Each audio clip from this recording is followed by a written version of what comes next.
Alright, let's sleep. Pull the blankets up to your chin. Fluff your pillow. Turn off your phone and let the darkness settle around you like a soft, warm cloak. Tonight, we're going to travel back in time to a world of ice and fire, of longships and runes, of gods who died and heroes who lived forever. We're going to meet the Vikings, the Northmen, the Norsemen, the children of ash and elm, the people who came from the cold to conquer the world. But before we get to the raids and the kings, the voyages and the battles, we need to understand where it all began, in the deep forests and the fjords of Scandinavia, in the long winters and the brief summers, in a world where the sea was the only road and the ship was the only home.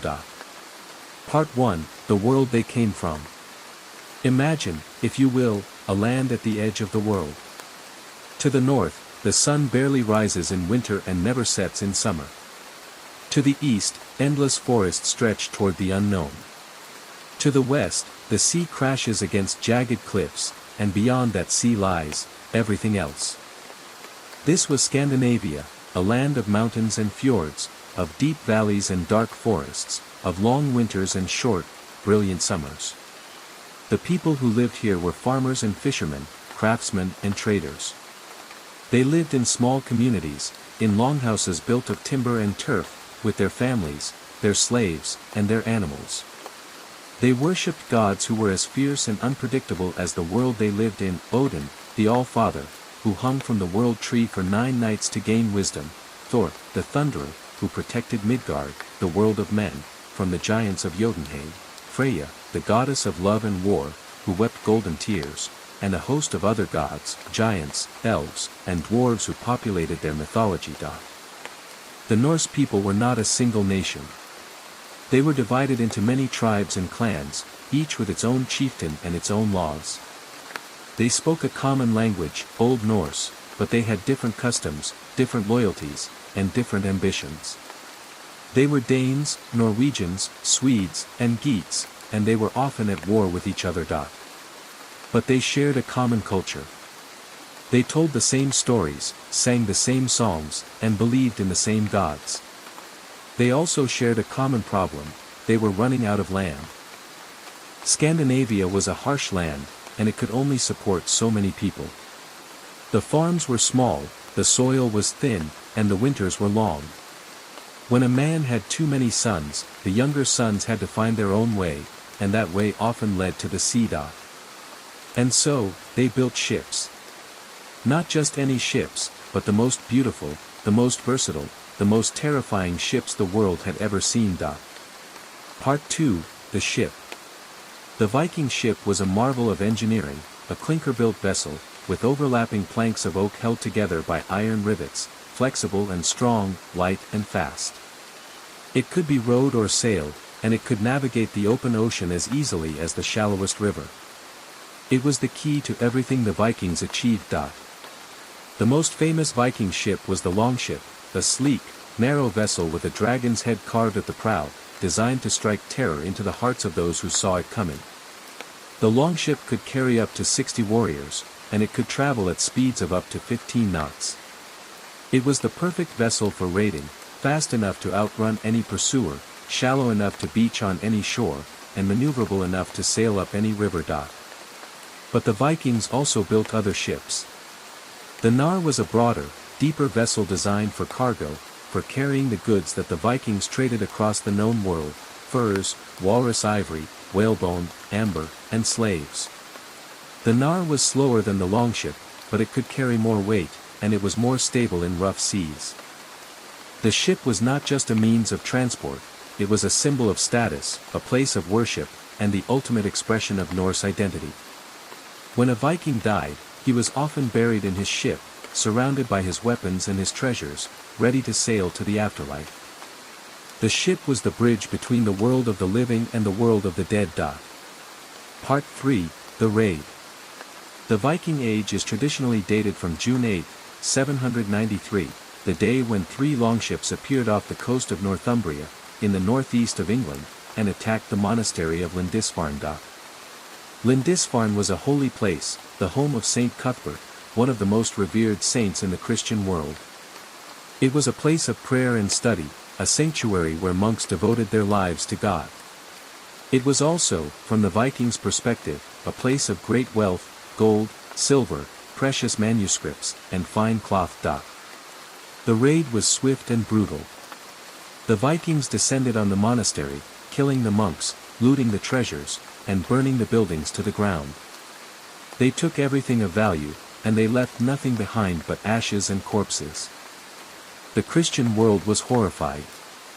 Alcuin, a Northumbrian scholar who was living at the court of Charlemagne, wrote a letter to the king of Northumbria, lamenting the attack.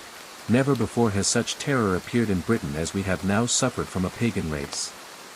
The church of St. Cuthbert is spattered with the blood of the priests of God, despoiled of all its ornaments.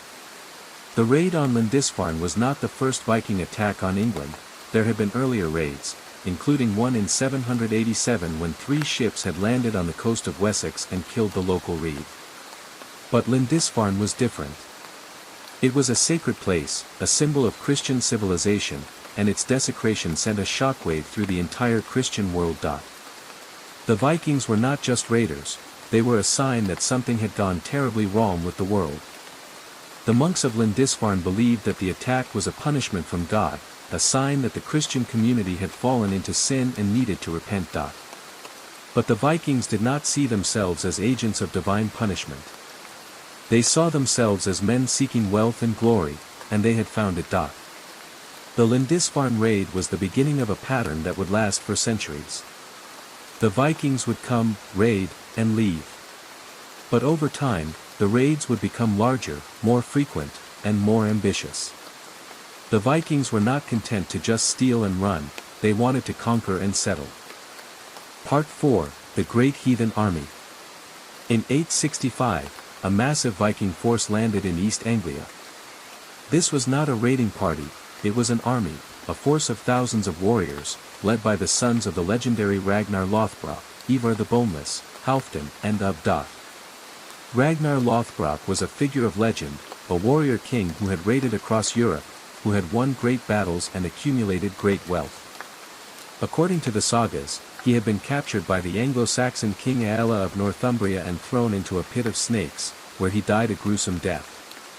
His sons, seeking revenge, had gathered the largest Viking army ever seen and sailed for England. The Great Heathen Army, as it was called by the English chroniclers, was different from anything that had come before. It was not a temporary force, it was a permanent invasion. The Vikings intended to conquer England, not just to raid it. The army spent the winter in East Anglia, and in the spring of 866, it marched north into Northumbria. The kingdom of Northumbria was in turmoil, a civil war between 2 rival kings had weakened it, and the Vikings exploited the chaos. They captured York, the capital of Northumbria, and established it as their base. York became the center of Viking power in England. The Vikings called it Jorvik, and they transformed it into a thriving commercial center, a hub of trade and craftsmanship. The Great Heathen Army continued its campaigns for years.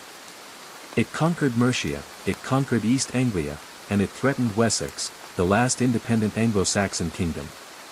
The king of Wessex, Alfred the Great, was forced to fight a desperate guerrilla war against the Vikings, a war that would define his reign and his legacy. Part 5, The Old Gods and the New. The Vikings were pagans, they worshipped the old gods of the Norse pantheon, and they believed in a world of fate and destiny. They believed that the world was divided into 9 realms, connected by the world tree, Yggdrasil. They believed that the gods would one day fight a final battle, Ragnarok, in which they would die and the world would be destroyed and reborn. Their religion was not a religion of salvation, it was a religion of courage. The Vikings believed that how a man died was as important as how he lived, that a warrior who died in battle would go to Valhalla, the hall of the slain, where he would feast and fight for eternity. A man who died of old age or sickness would go to hell, a cold and dreary underworld. This belief in the importance of a heroic death drove the Vikings to acts of extraordinary bravery, and extraordinary cruelty. They were not afraid to die, and they were not afraid to kill. But the Vikings were not blind to the power of the Christian God. As they raided and settled in Christian lands, they encountered a religion that was very different from their own, a religion of forgiveness and love, of humility and sacrifice. Some Vikings were intrigued, others were resistant, and still others converted, sometimes for political reasons, sometimes for genuine belief. The conversion of Scandinavia was a slow and often violent process. The first Christian missionaries arrived in the 9th century, but it was not until the 10th and 11th centuries that the old gods began to fade. King Harald Bluetooth of Denmark converted to Christianity around 960, and he built a great church at Jelling, where he erected a runestone declaring that he had made the Danes Christian. But the old gods did not disappear overnight. They lingered in the stories, in the traditions, in the hearts of the people. Even today, the gods of the north, Odin, Thor, Freya, live on in the names of the days of the week, in the stories we tell, and in the imagination of a world that still finds something compelling in the fierce, proud, and tragic worldview of the Vikings. Part 6, The Kings and the Kingdoms. The Viking Age was not just a time of raiding and trading, it was also a time of state-building. The Vikings created kingdoms that would endure for centuries, kingdoms that would shape the history of Europe. In Denmark, the kings of the Jelling dynasty united the country and established a powerful monarchy. Harald Bluetooth, as we have seen, converted to Christianity and built a great church. His son, Sweyn Forkbeard, conquered England in 1013, and his grandson, Knut the Great, ruled a North Sea empire that included England, Denmark, and Norway. In Norway, the process of unification was more difficult. The country was divided into many small kingdoms, each ruled by its own chieftain. Harald Fairhair, who ruled in the late 9th century, was the first king to unite Norway. According to legend, he swore not to cut his hair until he had conquered the whole country. He succeeded, and he became the first king of a united Norway. In Sweden, the kings of the House of Munso established a powerful kingdom in the region around Uppsala. The Swedes were more oriented toward the east than the Danes and Norwegians. They traded with the Byzantine Empire and the Islamic world, and they founded the Kievan Rus, a state that would become the foundation of modern Russia. Part 7, The Voyages. The Vikings were not just raiders and conquerors, they were also explorers.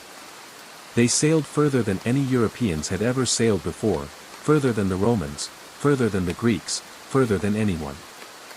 They sailed west, across the North Atlantic. They discovered Iceland, which they settled around 870. They discovered Greenland, which they settled around 986. And they discovered Vinland, North America, around the year 1000.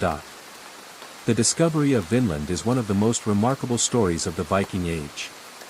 According to the sagas, a Viking named Leif Erikson, the son of Eric the Red, sailed west from Greenland and discovered a land of forests and vines, which he named Vinland. The Vikings established a small settlement in Vinland, at a place called Lonsaux Meadows in modern-day Newfoundland. The settlement was small and short-lived. It was abandoned after a few years, probably because of conflicts with the indigenous peoples, but it was the first European settlement in North America, and it was a testament to the Viking spirit of exploration. The Vikings also sailed east, along the rivers of Russia, to the Black Sea and the Caspian Sea. They traded with the Byzantine Empire, and they served as mercenaries in the Byzantine army, the famous Varangian Guard, the elite bodyguards of the Byzantine emperors. They sailed up the Volga River, trading with the Islamic world, bringing back silver, silk, and spices. The Vikings were the great connectors of the medieval world. They linked the North Atlantic with the Mediterranean, the Baltic with the Black Sea, the forests of Russia with the deserts of Arabia. They were the merchants, the adventurers, the diplomats, and the pirates who made the world smaller. Part 8, The End of the Viking Age. The Viking Age is traditionally said to have ended in 1066, with the Battle of Stamford Bridge. In 1066, Harald Hardrada, the king of Norway, launched an invasion of England. He was the last great Viking king, a warrior of legendary ferocity who had served in the Varangian Guard, fought in battles across the Mediterranean, and accumulated a fortune in gold. He believed that he had a claim to the English throne, and he was determined to press it. Harold landed in northern England with a large army. He defeated the local forces at the Battle of Fulford, and he marched on York. But the English king, Harold Godwin's son, had marched north with his own army, covering the distance from London to York in just 4 days, an astonishing feat of speed and endurance. The two armies met at Stamford Bridge on September 25, 1066. The battle was fierce and bloody. The Vikings fought with their characteristic ferocity, but they were outnumbered and exhausted. Harold Hardrada was killed, shot in the throat by an arrow, according to some accounts. The Viking army was routed, and the survivors fled back to their ships. The Viking Age was over. Harold Hardrada was the last great Viking king, and his defeat at Stamford Bridge marked the end of an era. But the legacy of the Vikings lived on. The Norse settlers in Iceland, Greenland, and the British Isles continued to speak their language and practice their customs. The kingdoms of Scandinavia became Christian and integrated into the mainstream of European civilization. The spirit of the Vikings, the spirit of adventure, of daring, of exploration, lived on in the people who had once been the terror of Europe. Part 9, The Legacy. What is the legacy of the Vikings? First, the Vikings were explorers. They discovered and settled Iceland, Greenland, and North America, centuries before Columbus. They sailed across the Atlantic, across the Baltic, across the Mediterranean, and across the Caspian. They were the greatest explorers of the medieval world. Second, the Vikings were traders. They established trade routes that stretched from the British Isles to the Middle East, from the North Atlantic to the Black Sea. They traded in furs, ivory, amber, slaves, and other goods. They brought silver and silk from the east, and they spread their own products throughout the West. Third, the Vikings were settlers. They founded cities and kingdoms, Dublin, York, Kiev, and many others. They established colonies in Iceland, Greenland, and the British Isles.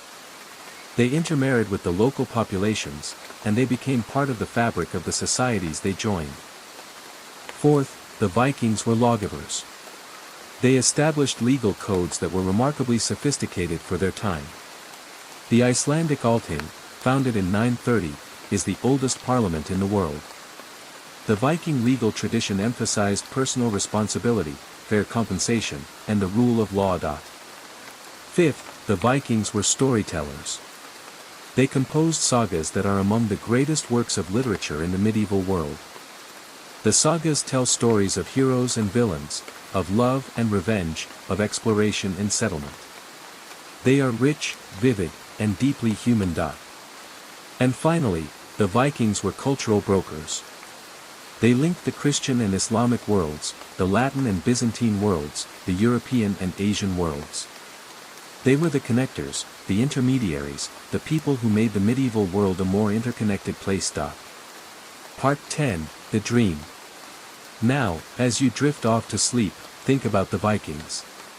Imagine the longships, their dragon heads cutting through the waves, their sails filled with the wind. Imagine the warriors, fierce and proud, their swords and axes gleaming in the sun. Imagine the traders, haggling in the markets of Constantinople and Baghdad, their ships laden with furs and ivory. Imagine the settlers, building their longhouses in the green valleys of Iceland, the rocky shores of Greenland, and the forested coasts of Vinland. Imagine the farmers, tending their fields, raising their children, and telling their stories by the fire. Imagine the kings, the chieftains, the poets, the warriors, the slaves, the women, and the children who made up the world of the Vikings. Imagine their triumphs and their tragedies, their joys and their sorrows, their hopes and their fears. And imagine the legacy, the ships that sailed further than anyone had ever sailed, the sagas that told stories that would never be forgotten, the laws that established justice, the settlements that became nations, and the spirit of adventure that still lives on in all of us. The Vikings are gone, but they are not forgotten. They live on in the stories we tell, in the languages we speak, in the names of our cities, and in the spirit of exploration that continues to drive us to the farthest reaches of the earth. They were the children of ash and elm, the people of the north, the Norsemen who conquered the world. And they are a reminder that even the most unlikely people can change the course of history. So tonight, as you lie in your warm bed, in your safe home, surrounded by the people you love, think about the Vikings. Think about their courage, their ambition, their achievements, and their failures.